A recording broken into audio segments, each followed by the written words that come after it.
The mainstream media has us convinced the American people are just dumb as a box of rocks, and it's so not true. You got 42.4% of the U.S. workers don't make enough money rent a one-bedroom house. If you look at the statistics here. The White House issued an executive order on housing affordability. So they recognize that the crisis that I mentioned is in play, and they've directed HUD and Treasury and other executive departments to find ways for the federal government to incentivize state and local governments to reduce those regulatory burdens that have prevented us from bending that cost curve. I'm 75 years old. I had to get out of this trailer. It was making me sick. Now I'm living in my truck. Tonight I'm going to try to lay across this way because my leg's swelling so bad. They just kept raising it, and I felt like I was losing control of my life. Private equity is about the quick buck, everything else be damned. All right, so this video you're about to watch is a video about property management. Specifically, everything I know about property management in Oklahoma City, but many of the things you hear are going to apply to a lot of markets across the nation. Basically, any market that is a linear market, not a cyclical market, this will apply. Now, the reason why I'm kind of really making this is because I feel like there's so much misinformation, and maybe not misinformation, but miscommunicated information. You know, folks like biggerpockets.com, I see the forums, I see these communications, and I think what happens is we have owners of portfolios that have 30 units, 40 units, 100 units, 300 units. Then we have real estate agents, then we have maintenance guys, and we have these layers of people between the customer, who is the tenant, and the CEO, if you will, of the company, which would be the owner of the property, right? You're the CEO of your investments. And so this huge line, and sometimes even when you're self-managing, the psychological thoughts that you have in your mind about what property management should be, or what role I want to play, may be far different than what actual reality is. And so I kind of calculated this the other day. I've done about 13,000 hours of real estate investment in person, talking to tenants, talking to investors, negotiating with agents, negotiating with banks. That's enough time to give you some real information. Not information I've Googled, not information Facebook has generated. This is real information. And what I've learned is there are only really 3 investors that buy. Number 1 is the ones that completely make logical sense and usually don't buy a lot, right? Very minimum risk.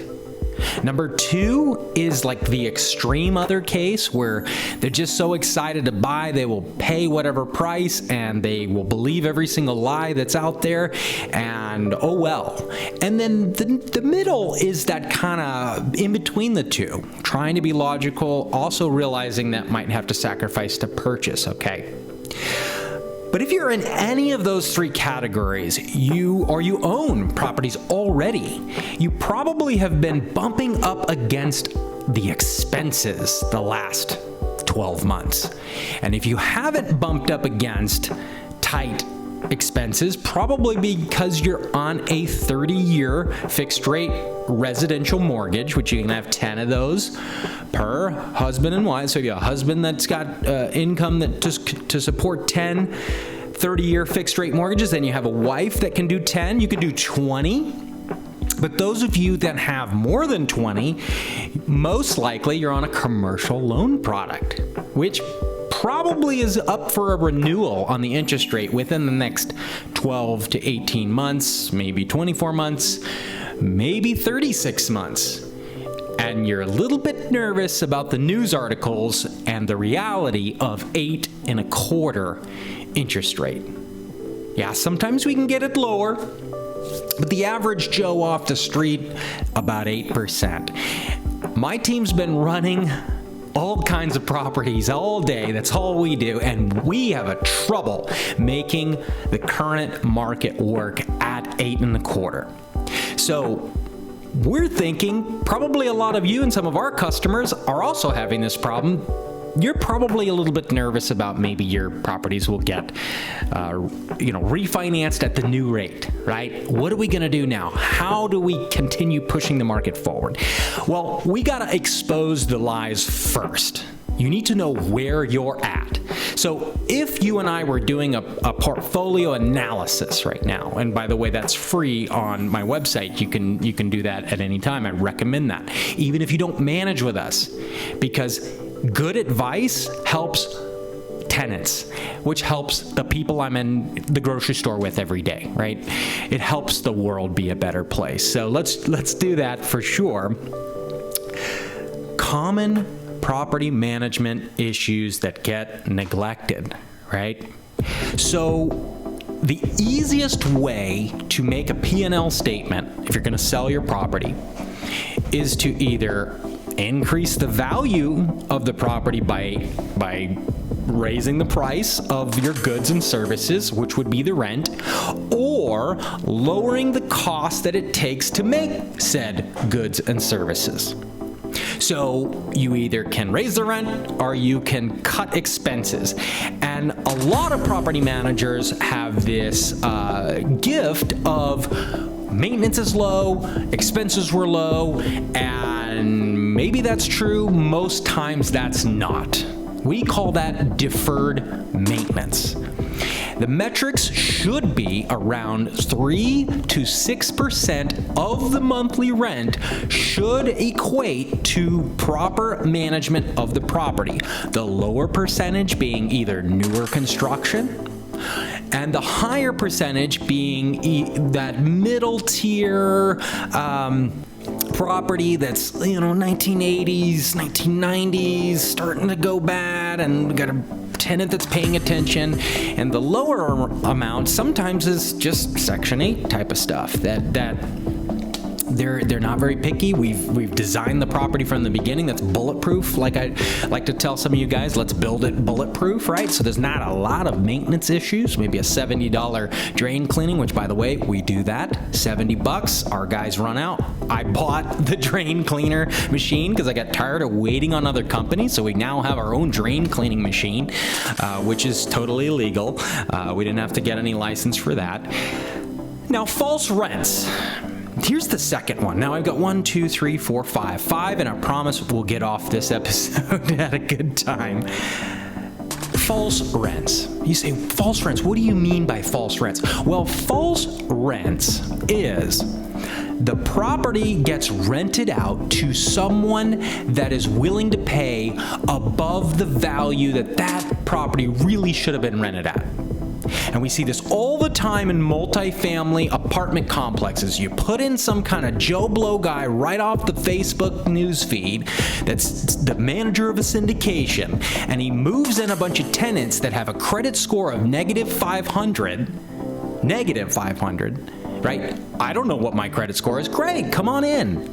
Or maybe I have a great credit score, but I'm also a grower at a marijuana dispensary, and I couldn't get a bank account if my life depended on it, and things are great now, but maybe not in a month. Those situations typically people will find. And what's crazy that I've learned is these property managers are so in that zone, they don't even realize they're doing it.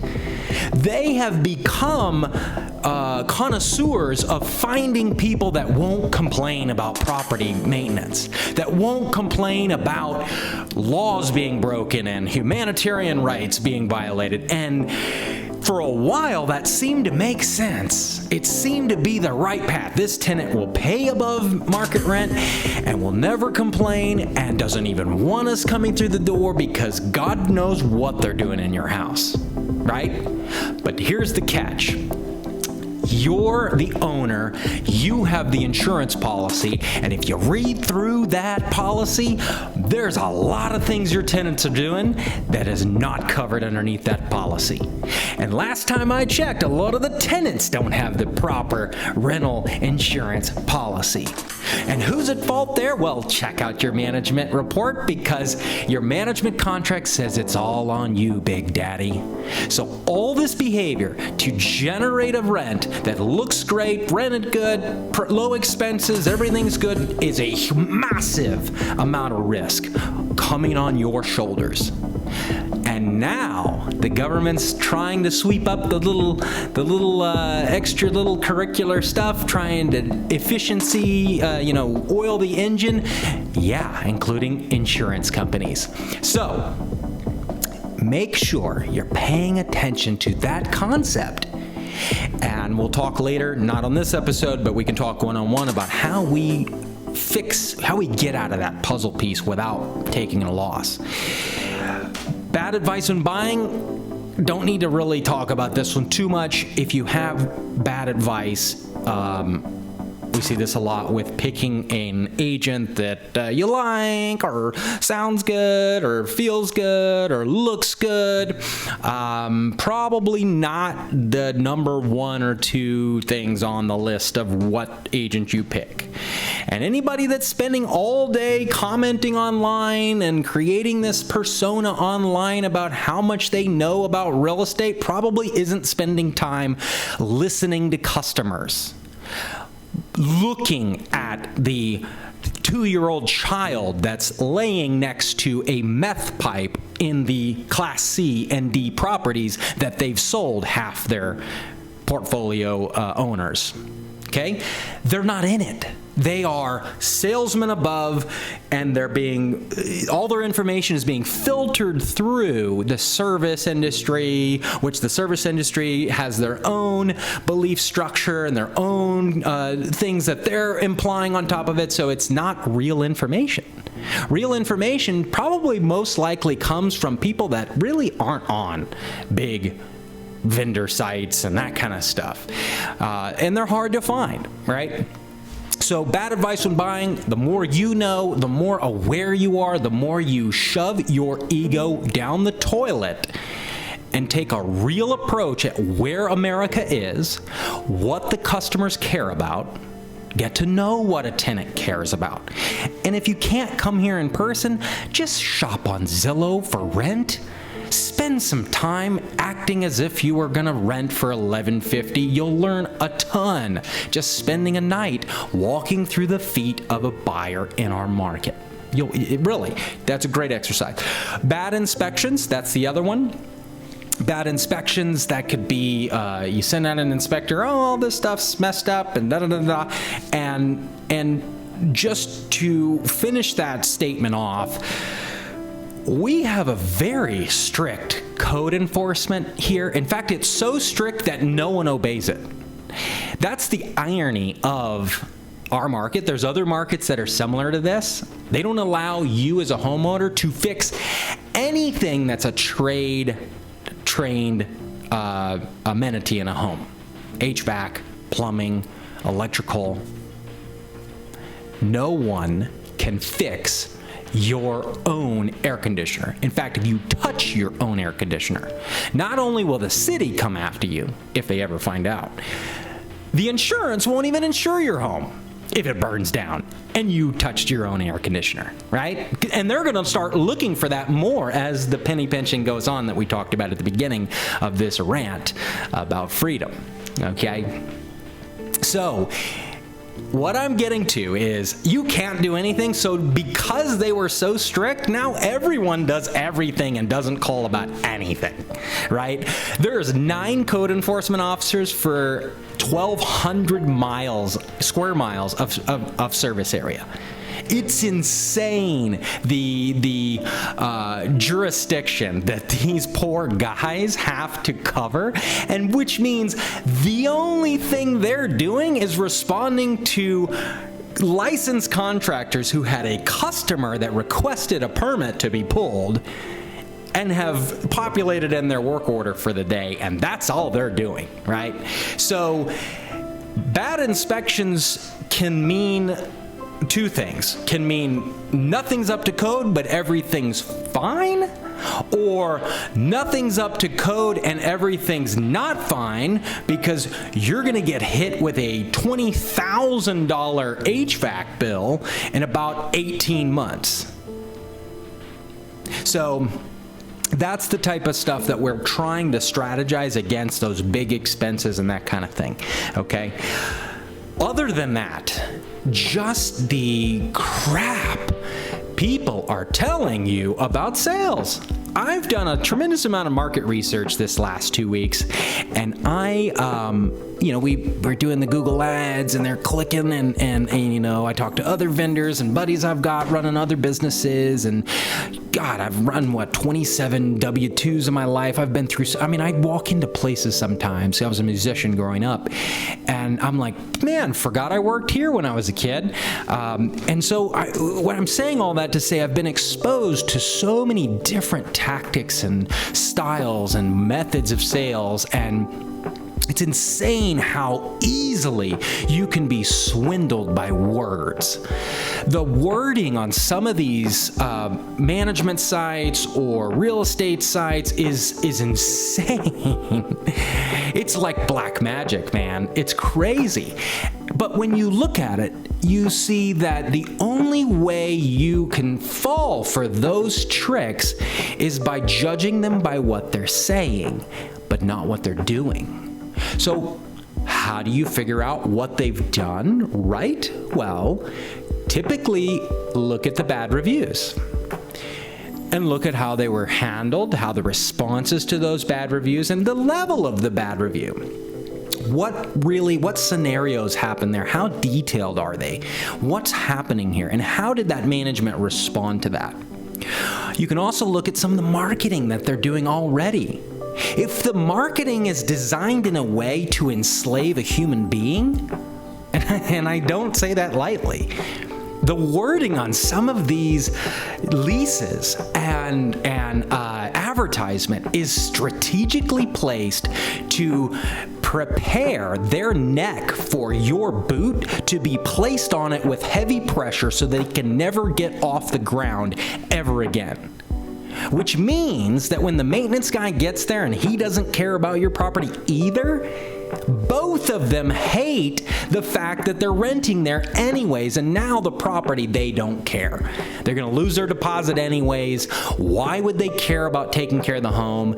And you get this scenario where the deferred maintenance is literally the hidden metric, and all you have the option to do is find one of those other realtors we talked about before. Now, let me just refer so I don't end up with a slandering lawsuit. Other trade or other person somewhere in the world that you might contact regarding real estate, you're contacting those, and then those people will then magically make that property disappear through the said tactics that I've described, and the cycle continues. So if you are one of the listeners today and you find yourself in this situation, OklahomaRealEstateShow.com, the tab up at the top for investors, property management, and book a free property analysis. We are doing miracles on these calls. We got folks that, no, they're not even working with our company. It doesn't matter because it's impacting hundreds of lives in our city. And that's the difference, right? You want to have affordability in your company? I don't care whether you're hiring somebody for a leaf blowing job. Affordability has to be matched with caring service, compassion, right? Caring for the end result. Or else it's just, that's all they could charge because their service is only worth that amount. Right? So low, affordable, efficiently designed operation has to be matched with quality caring, really caring for people. And you can only see that through their actions. Words do not tell you a person's heart, only actions. Okay? I could go on a long time. You guys know me. I'm going to leave it there. I hope this video has been helpful to you. If you want to connect with me, OklahomaRealEstateShow.com. If you're thinking it's time to buy or sell a home in Central Oklahoma, why not work with a broker you already know and trust? The Oklahoma Real Estate Show was created by real estate broker Landon to help you succeed. It's an award-winning, full-service, licensed real estate brokerage and property management service serving Central Oklahoma. You know that finding the right team in real estate is critical. The Oklahoma Real Estate Show is your boots on the ground with decades of combined experience and most of the team you already know and trust.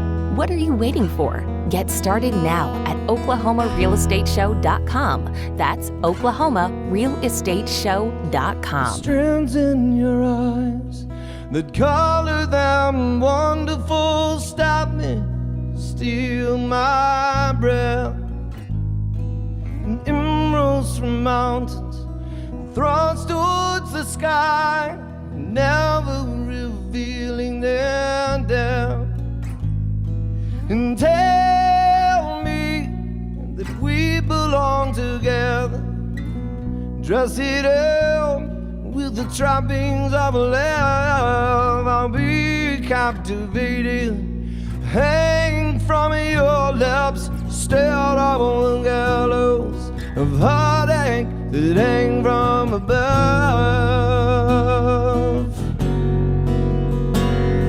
And this is America. We don't share land here.